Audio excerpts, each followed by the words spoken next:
Hello everyone. Before we dive into the stories, I'll give a few warnings. The second story contains a mention of murder, and the third one contains an explanation for sexual abuse. It's important to maintain a constant hunger pang. During the late 1990s and early 2000s, my grandfather was employed as a police officer. The town we inhabit is sparsely populated.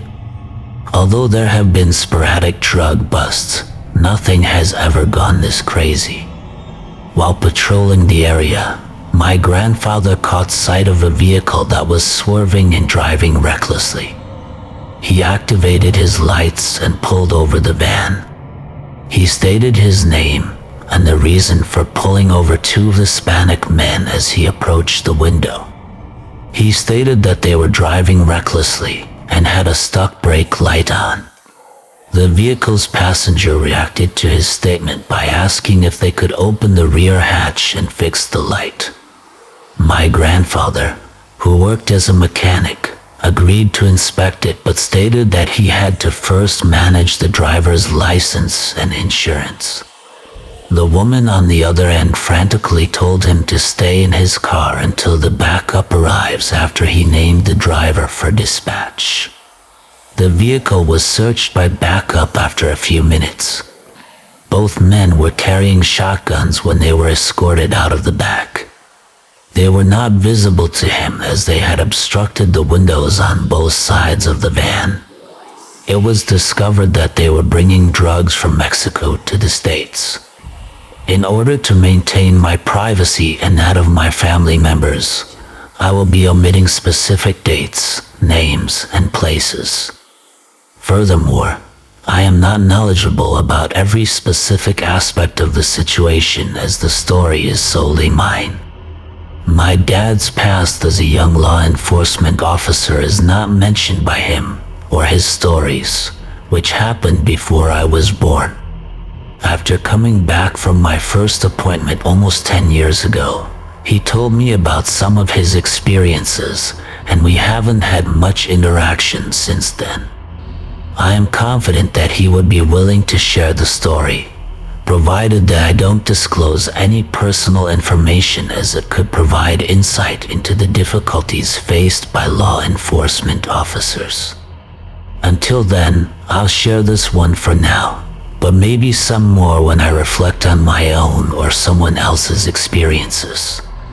Moreover, it should be noted that I assembled this by drawing from not only what my dad used to tell me, but also from local newspaper articles and some of his old cassette tapes, which contained the radio broadcasts from that evening.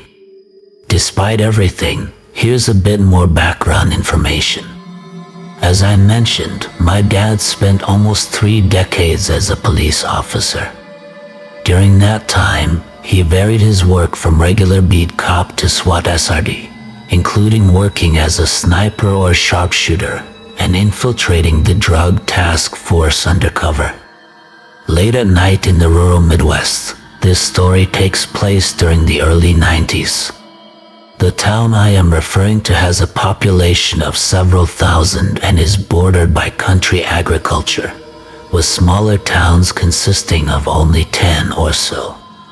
Many individuals from such regions are aware that they know each other, and a lot of misinformation is produced and sold in these areas because of the limited access to the necessary chemicals for its manufacture.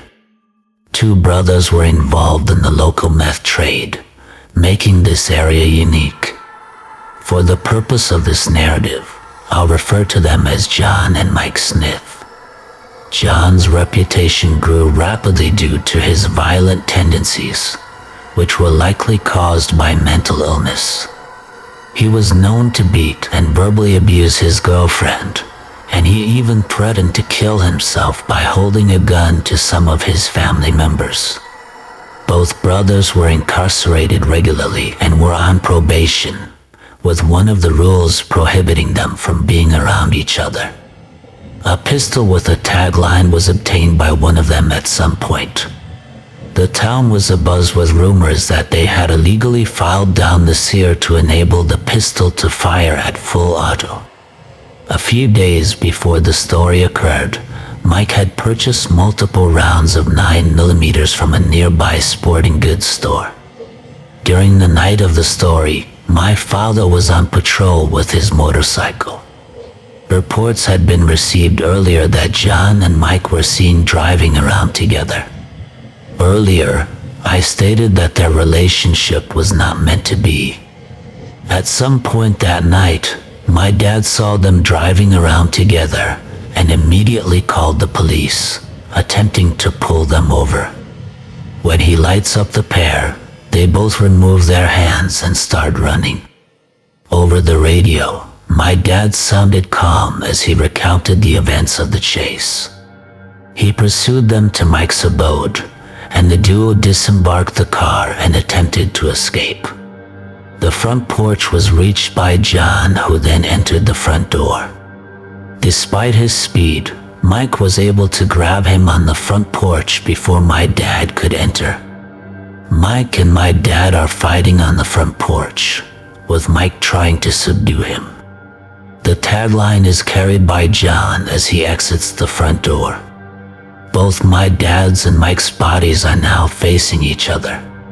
John aimed the gun at my father's head.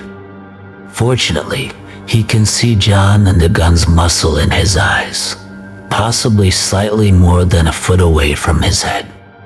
Without any prior thought or intuition, my father is capable of turning Mike in front of John, hiding his head behind him, pointing the gun over his shoulder, and then quickly squeezing away towards John. John falls to the ground right away, but my dad was able to bring Mike up and restrain him by handcuffing him. The one suspect was down after my dad listened to the sound of gunshots. I recall hearing a breathless man, not shouting or even screaming at the radio. However, his speech was louder, suggesting that he was stressed out but still managed to keep his cool. A second attempt was made, and due to the shooting in a small town, it didn't take long for news to circulate. The family of John aimed to claim their deceased father as their own, leading to the investigation of the entire incident. During the investigation, one of John's friends claimed to have seen his father discussing how he shot him while drunk at the nearby bar. It's worth noting that my dad never drank in his life, and no one was aware of this fact. It was a joke among his friends that they loved to joke and only give him bad reviews. Moreover, the allegation was not validated by any evidence, rendering it unfavorable. The shooting was found to be justified following an investigation. It was clear that John's friends and family were not fond of it. Sometimes it's tough to accept that those you love aren't always the best and can cause their own personal downfall. Perhaps it's more manageable to live in denial. I'm uncertain. My identity is different from theirs and I haven't had the same life and experiences as them. It's a lie, but I wasn't even alive when this whole thing happened. Despite everything, they resolved to order and distribute bumper stickers. Remember John Smith, and the local paper published an article about the investigation that found the shooting to be justified.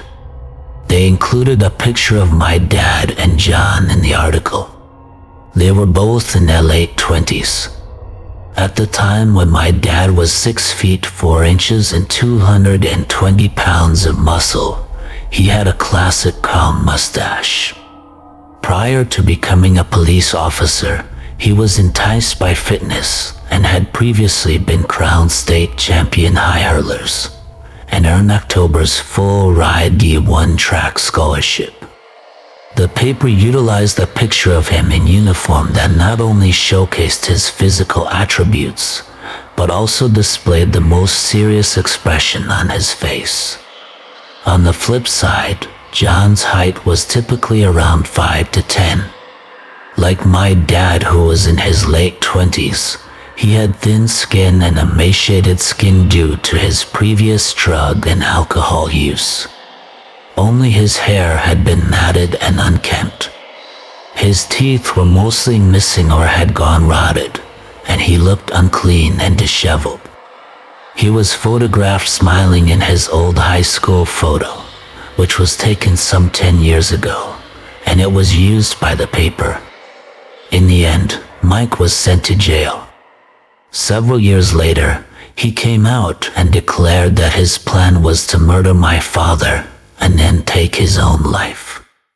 Despite this, he died from a heart attack or similar event and never surrendered his threat. After almost 30 years, my father decided to retire from the force. He appeared to be somewhat dissatisfied for a few years. While the internal politics of being a police officer were not to his liking, he found pleasure in it. He relocated to a new city and is now working as PTSD counselor at Southwestern Halfway Houses, where he also manages specialized programs for veterans living in the area. His newfound purpose is evident after he began doing it. According to him, the most enjoyable aspect of watching them develop is witnessing their journey and overcoming any setbacks that may arise along the way. Many of them still come back years later to talk and thank him for seeing the potential in them, even when no one had ever done it before, and for giving them the tools to turn their lives around. Having personally encountered some of them, I have heard similar tales from them. The locals appear to hold him and a few of the other workers in high regard. It's like having a father figure or an older sibling who never seemed to be in the same light. He mentioned that his time and experiences as a police officer would have made it difficult for him to relate and understand the people he provided counseling to. As a rookie cop, his field training officer advised him that the majority of individuals who make bad choices in their careers are actually good people who made some poor decisions. You will come across some truly wicked individuals, but they are the exception. He mentioned that it was a constant reminder for them, and he always remembers it. Stay safe, everyone. During my high school years, I came across a stolen car and reported it to the police, which could have had negative consequences. Upon attending home school, I would frequently go upstairs to use the bathroom as my room was situated there. I never used a shader curtain on this bathroom window as I was on the second floor. It was a habit I would do without much thought on his part. I would look out the window while doing my business. The backyard and a nearby apartment's parking lot were visible from the window, which also provided views of our property. Upon looking through the window one day, I saw a car sitting at the far end of the parking lot with the driver's side window down. I found it strange as the car was completely covered in snow after a heavy snowfall the previous night, leaving only the unopened window. I shared a joke with myself. The possibility exists that the window is broken or not working, and the person who parked the car there may have been intoxicated and failed to roll it up properly. I had a lot of thoughts about the possible reasons why it would be so open during the winter. It took me a while to get it out of my head. The car remained stationary with the window open for several days. I had a feeling that something was off, and I suspected that the car had been stolen and left in that location. I opted for a good semi-cycle and took the license plate number along with it to my high school police liaison. A window door was the only entrance to the liaison officer's office, which was essentially a custodian's closet. The officer had to discuss matters with students or staff by covering the window with black construction paper for privacy reasons. When I informed him about the car, I remembered having to wait as he was in a meeting with Grad who didn't respond. Upon arriving at my class, I provided the information to a friend who assured me that they could give it to the officer in the future. Then later that day, I was called to the foyer and met with the liaison officer and a uniformed officer. The car was reported stolen, but the uniformed officer was present to assist me in locating the vehicle. Upon being released from school, I rode to my neighborhood with the officer and then showed him the car. The police liaison officer brought me back to school after I provided him with my information, and they later met us. It could be that things are not working out for me at this point. To give you some context, I've always suspected the liaison officer before I shared information about the stolen vehicle. Despite everything, I witnessed the school's officer being too genial with students, which led to him being popular and people making jokes with him. If you were camping and your buttocks were all over the place, would you tell anyone about it? Despite the appropriateness of the jokes, students who were attracted to him would laugh unnecessarily as if he were just one of them. I thought there might be an issue with him, but due to the widespread popularity and positive feedback from students, I just shrugged it off. "What are your plans for the weekend?" He inquired about me while he was driving me back to school. I remember being nervous because I'm usually reserved, and I gave him a serious but nonsensical response. I informed him that I was going to replace the wheels on my car. He chuckled and suggested that there might be more entertaining things in store. Although I laughed, there was no real plan for me that weekend, and I didn't go into too much detail. Many high school students enjoy eating their off-campus lunches at a fast food restaurant located 1 block away from their school. I had the impression that I was a reward for finding the stolen car and reporting it. I believe he was trying to groom me by offering me food and being cordial that day. The liaison officer was discovered to have sexually assaulted a few male students on campus several months after the car incident. It was reported that he had paid the students to perform sexual acts, and there were VHS tapes. According to what I heard, he had attempted to give his brother the evidence to destroy, but his friend found one of the tapes and promptly took him to the police. Despite the fact that he was found guilty of multiple counts of sexual abuse and sentenced to prison, my suspicions about him were justified. I can't help but wonder if he would have done better than me on the car ride to school. Suppose he tried something and I declined, what would be the outcome? If Thorendo were to arrest me, what would be the outcome? Am I at fault for the theft of my car? Put a weapon on me without my knowledge? The black construction paper placed on the window of his office door could have been used to conceal criminal activity from the other side. Despite everything, I'm content that nothing happened to me. I feel remorseful for the students who were subjected to abuse and wish them well in the present circumstances.